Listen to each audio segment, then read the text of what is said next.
Assalomu alaykum, kechirasiz. Uzr, sizni bir lahza vaqtingizni olamiz, ozginagina. Sizda mana shu muammo, ya'ni gemoroy kasalligi qanday paydo bo'ldi? Bu oldiniga unchalik e'tibor bermadim bunga. Har xil diskomfort, noqulaylik paydo bo'ldi.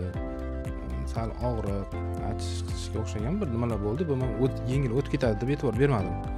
Keyinchalik qarayapman, bu Og'irlasha boshladi. jiddiylashib, ancha og'riqli bo'la boshladi.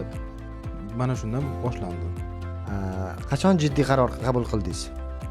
Bu уже oxirgi o'sha jiddiylashgandan keyin уже chidash qiyin bo'lib qoldi bunga.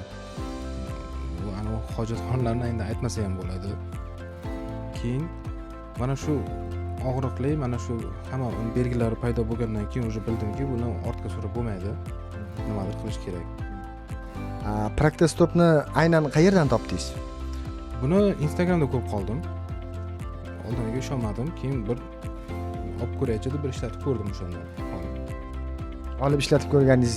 Olib ishlatib ko'rganingizdan keyin sizga ijobiy, yaxshi ta'sir qildi, shunaqami? Shunday. Уже hatto bir kundan keyin уже ta'sir qilishni sezishni boshladim. Demak, natijasini siz bir kundan keyin sezdingiz yoki noto'g'rimi? Shunday. Уже bir kun ichida уже ta'sirini ko'rsatishni boshladi-da. Undan oldin ishlatganlarim bor edi, bitta ikkita boshqalari. Ularda bunaqa sezmadim. Boshqalarni ham sinab ko'rdim, bitta shunda men sezdim ta'sirini. Praktostopni boshqalarga tavsiya qila olasizmi? Albatta. Uni bemalol tavsiya qilaman. Ishonishadimi yo'qmi bilmadim, lekin men o'zim shuni ishlatib ko'rdim, farqini sezdim.